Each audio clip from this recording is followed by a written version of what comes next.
Afternoon it is. Welcome to our first Streets and Sidewalks Committee meeting of the year.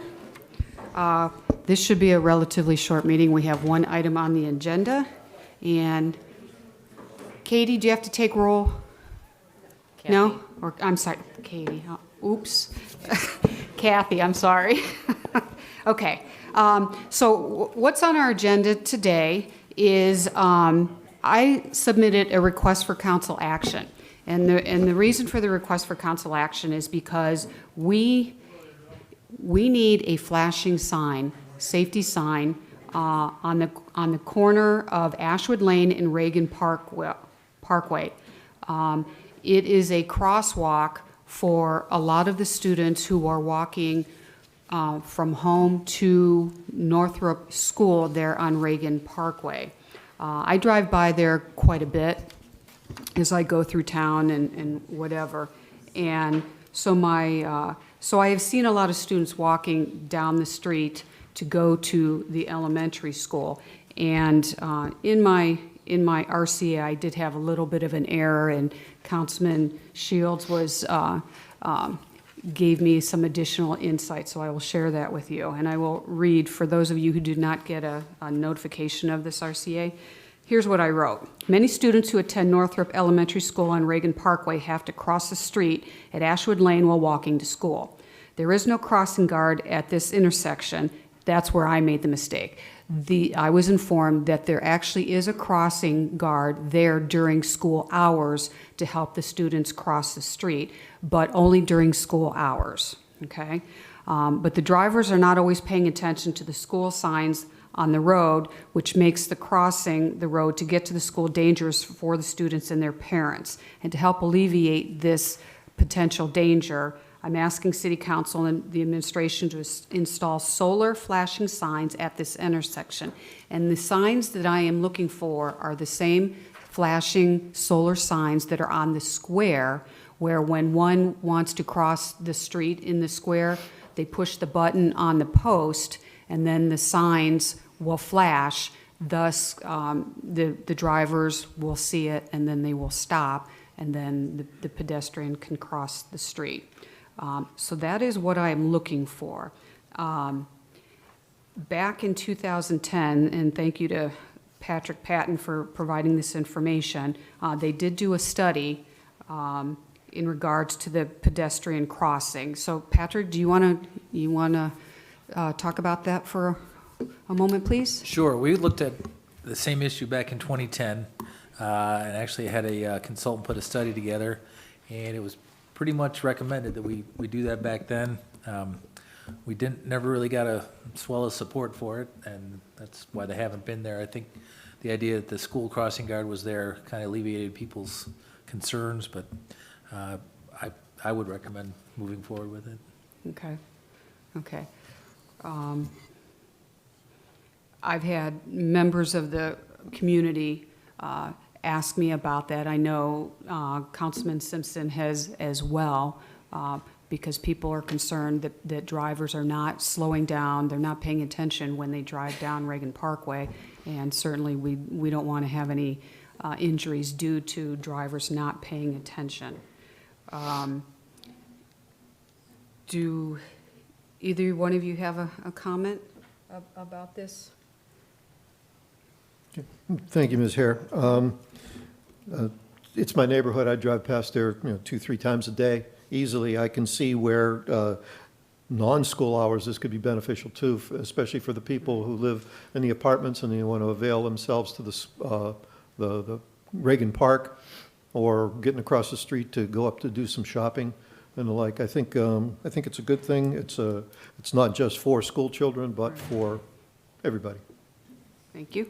Jessica? Thank you. It is a long stretch of road with no place to cross, so I think that this is a good idea to put something in place, regardless of whether you're gearing it towards the school children, the public, whoever. There does need to be a safe place to spot on that long, or cross on that long stretch of road. I mean, I drive there at night carefully, always at the speed limit, of course, and I'm always afraid of deer. So if I'm afraid of deer, heaven forbid I would, hit a child. So Right. I think it's a great idea. Okay, so the additional information that Mr. Patton submitted was this, and I'll read this paragraph from the email. In 2020, the city installed double flashing lights for approximately $7,000 each. They had issued a PO for the same signs on East Union Street, which is between the school business office and the high school, right where the tennis courts are. So they are currently in the process of putting those lights there.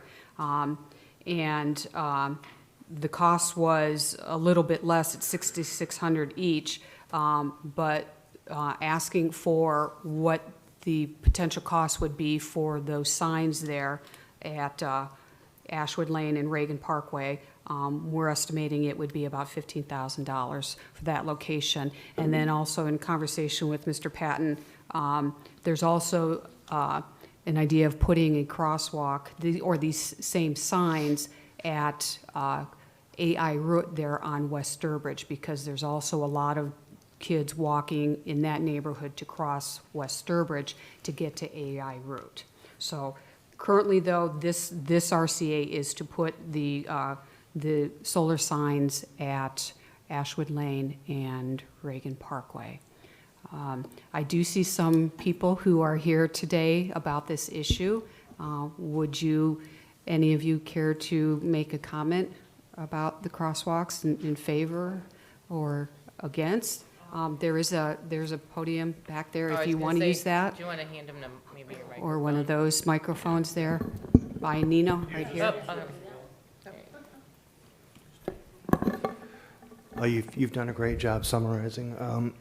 The only thing I would add is that I walk my kids to Eliza Northrop, and in talking with the crossing guards that are there, they have expressed concerns for their own safety. So they would be using this as a tool As well. for their own duty time. They have a handheld sign, but they would also, I'm sure, make use of the button and the flashing lights. Because they've expressed concern, saying like, hey, I was Right, standing in the street and this car was not going to stop. right, Yeah. right. Okay, thank you. Sir, for the record, if you could put your name and address on the record for Kathy. Yes. Thank you. Okay. You could just state it, yeah. Todd Bauer, 1035 Ashwood Lane. Okay. Anyone else like to comment about the solar signs? Yes, Mr. Shields. Okay, thank you. Currently, there's 37 students that are in the apartments that cross over to Northrop. 7 of those are preschool, so they are bused, but Okay. they will eventually become, the busing is only for preschool from the apartments. This will not change our crossing guard. We did talk about it at schools. We made a commitment to the neighborhoods, both the apartments and Forest Meadows, when that building was open almost 13 years ago, that we would provide a crossing guard there. So we're not going to change that just because there's flashing lights. I've had a few people ask if that was going to go away, but no, we made that commitment from day one of that building. Okay, The only thing I want to caution everybody about, I know Jess and I sit on the county planning commission. There is a very large development coming further down Reagan, and one of the main entrances is on Reagan Parkway, almost across from Northrop Elementary. And what we learned many years ago when we first put Northrop in, people will not walk up to a corner. They cross right where it's most convenient to cross. So just know, on the plans from the county, which is Medina Township on that side of the road, but there is an entrance to one of their housing developments, and that new housing development that's on the Bohattie property. So we might be addressing this in the next couple of years again too, because people will not walk back. The reason we did at Ashwood is because it was people from the apartments didn't want to walk up to Jefferson and cross at the end of the block. So that's kind of how we established the mid-block crosswalk. okay. So just know there's more coming there. I know that's been approved. Just that was a meeting I sat in when you weren't there, but there is an entrance to that big 244 houses that are going to come on that property that have been approved. That is almost more lined up with Northrop Elementary School's driveway. Ms. Hare? Yes. I don't know, Jim or Jess, with regard to that property, can the developer be required to put some sort of crossing in somewhere near the school in conjunction with that so that it's not a city headache? When we were at the meeting, they did mention that when the portion, the driveway that comes out onto Reagan, they would have to involve the city, Pat? Yes, we'd have to issue the permit to, the curb cut permit, basically. Okay. So I just kind of wanted to get it on the radar there we don't want to forget about that because I know what will happen if that's a new development and there's 244 houses in there. They'll cut through there and start crossing right there by Northrop, and that's even a busier stretch because you have so many people pulling in and out of the school building each day to it. Start and the end of the school day. Okay, thank you for that information. Mayor Hanwell? Jim or Jess, if either of you know, when the county does that development, is there a requirement they're going to put sidewalks on that side of or that side of Reagan? Because there are not now. From the apartments through Reagan Parkway, there's nothing on the north side. And the reason I'm asking the question is if that's a more conducive place and the children from the apartments could come down to that location and then have the crossing and the signage at one location versus a block apart from one another, that would seem to make the most sense, both from a cost perspective as well as safe crossing, because we're not going to have I can't speak for the schools. I don't know that you're going to want a second guard at that new location as well. So the protection of the guard and the flashing lights, if we could figure out if that's a possibility to do it down there closer to the schools, we just have to be able to safely get the children from the apartments along the north side with a sidewalk. As Mr. Shields stated, I was not in attendance at that meeting, so I did not see the final site plan. I don't even think that they've been approved for where they're putting sidewalks or anything like that. It's very preliminary, but if that's something that needs to be considered, I'm sure we could bring that up. Yeah, it was more conceptual at this point of how it was all going to lay out, but I just remember them mentioning to the developer that when they come out onto Reagan, they're going to have to get the city involved because there's just a very slight strip of land there, I think, Pat, that. Yeah, and if I saw those plans, I don't think the entire development can get through. I think it's like an isolated, one of the phases, which might be 20, 30, 40 units. I'll have to double check You're right, that. it was a townhouse, but people will take the easiest path to get over to school, so if you have all those houses over there behind that, I didn't know if people would start cutting through that way. So. And I don't know, could these lights be moved if we start at one spot and then we? Yeah, you'd have the cost of the foundation, because they do have foundations, that you'd have to put in new foundations, but the actual lights themselves, sure, they can be, they're solar, so they're not even. Because we don't have any conduit. curb cuts to do at this location, because we already have those in. No, so there's- we'd have to put curb ramps and curb cuts in if we established a different crossing point. And maybe at that point, we can ask the developer across the street to do that at that point. Yeah, I'll have to look into that, because they're not building in the city. If they were building in the city, we have all kinds of control. I don't know if our curb cut permit, how much we can control things in these. We'll have to look at it, I guess. So my question then to this development, when is the soonest they're going to start building?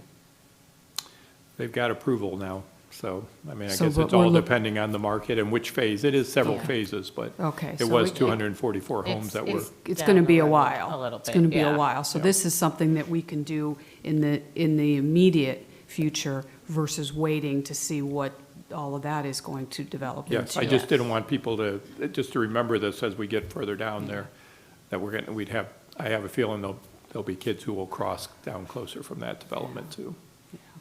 Okay. Because it does butt up to the Forest Meadows. It's that whole stretch. The Forest Meadows is in Medina, but everything behind that, across from Northrop, that's Medina Township, which is the Bohattie property Right. that's been sold and is going to be developed. Okay.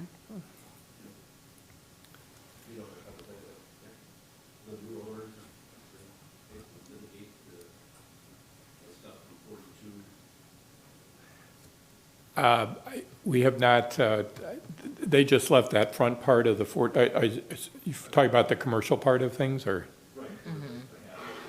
Oh, yeah, they did not talk at all. They were just bringing a conceptual site plan to be approved, so. This is just like approving plats and stubs and sewer lines. It's not, it's very rudimentary what we Okay. see. Okay, so we're looking at a while down the road Yeah. for this. Okay, But it's farther along. I mean, they're at the stage where they have it planned out. yeah.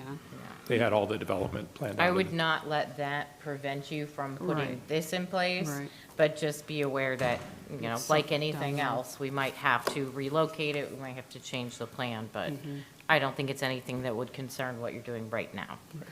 Okay, I just didn't want to sit here knowing that Jess and I sit on that and we know it's Yeah. coming and not Okay. mention it here. I appreciate that information. Mayor Hanwell, do you have any other comments in regards to this? No, if council's good, the administration's good. Okay, all right. Any other comments? Anyone? Okay, do you want to, yes, ma'am? Not about this issue, but sidewalks in general. Are we up to that point? Are we, well, let's. I mean, are let's- we past the Bohattie issue in the, No, because we have to vote on this That's the particular only issue. issue on the agenda. Yeah, yeah. just push the button? Okay, so let's take a vote on this issue to move it to the Finance Committee. I'll Okay. make a motion to move this on to finance. This being crossing signs on West Sturbridge and East Reagan? Correct. Okay, second. No, not West Sturbridge, on. No, on West Ashwood Lane and Reagan Park- Parkway. I even Just said that one? correct. Okay, Yes, the top one. Sorry, Alright. yes. Okay. okay. Do we have a second? Oh, second. All in favor? Aye. Dissent? Okay, this passes, and it will go forth to the Finance Committee of Council. Thank you. I don't, I'll open up the floor to take a question that you may have in regards to sidewalks. Okay? My name is Linda Frost, and I live at 523 North Broadway Street. And I'm part of Founder's Way North Historic District. And we've talked about this before as far as the sidewalks. What are the plans this year for improving, marking sidewalks that need to be replaced? Do you have a plan? Well, Mr. Patton has a program that they review the sidewalks every year. Mr. Patton, would you like to talk on this, please? Sure. We do a sidewalk program every other year, and what we do is target an area around town. I think we've been through 3 of them, and this year will be our 4th. I believe that's correct. Where we inspect those sidewalks. It is the homeowner's responsibility to maintain and pay for any kind of sidewalk repair. So if the sidewalk's determined to be out of spec, our ordinances have some very specific limits on, how much it can be cracked, how much a tripping hazard, that sort of thing. Then we notify the homeowner, they have to, a certain number of days to repair it. If they don't repair it, then the city will use a contractor to go in and fix it and bill the property owner. I don't know for sure where our target area is this year. I can certainly let you know, but if there's a concern about a specific tripping hazard, we can remedy that immediately. Usually we do that with, we call it cold patch, just like asphalt, so it's not a tripping hazard. That doesn't have to wait for the program, and that could be anywhere in the city. So if you have an address or anything you'd like us to check, we can certainly do that. I do, Okay. And we have photos also. Could you let us know what your target area is? Certainly, yes. Okay. I'm going to leave these photos with you and the addresses. There's no sense going over that. Okay. And you have come through our neighborhood. We have notified you in the past of certain areas, and you have cold patched them, and that does really help. Okay, good. We have a lot of dog walkers, and there are elderly. Right. And Carla here, she's just about fallen down a couple times. We had a neighbor on Union Street fall and end up in the road. Wow. We have an issue with Homestead on the south side of Homestead, East Homestead, where I believe the sidewalks were put in when the road was constructed, and they've sunk towards the street. There's like an 8-inch drop. It's very difficult to walk on. Also on Jefferson Street. And then this section on Union Street from Broadway to Court. Okay. Reggie, if I could. Yes. I've asked Patrick whether this is in the zone that's due for review or not, because of the number of schools that we have there in this neighborhood, to make sure we address it this summer, whether it's in the target zone or not, and we'll get it squared away. Okay, thank you. And I would like to remind the public that if you come across something like that that you think is dangerous, don't hesitate to reach out to your local council person, or if you want to send an email to me, and I will reach out to the administration. I will say our administration is very, very good at responding rapidly to these kind of situations. For example, I had a constituent tell me about a big pothole in front of their house, and as soon as I got that text, I actually got a text, I reached out to Nino, and within a couple hours, they were there and they filled that out. So if you see something in your neighborhood that's dangerous, please reach out to us and we can address it. Okay, thank you. Any other comments, questions? Yes, sir. I just want to mention at the intersection of Union and Broadway where we live, Skip Barron. I wasn't planning on talking, but you reminded me of something. Skip Barron, 536 North Broadway Street, and I'm also in Founder's Way North. I've just noticed on the corner, in the street, there's a place where it looks like the concrete is sinking. There's a hole about this big that's kind of going down more and more. I don't know, it's been, yeah, right on the, if you're coming north on Broadway, on the right-hand side, just before you get to the intersection, there's a, looks like a sinking piece of concrete, which I try to avoid. Thank you. Okay. Well, thank you for that, and I see Nino diligently writing, so he's going to have his department check into it so that can be resolved for safety issue. Okay. So if there's no other issues, then I'm going to adjourn this Streets and Sidewalks Committee. Thank you.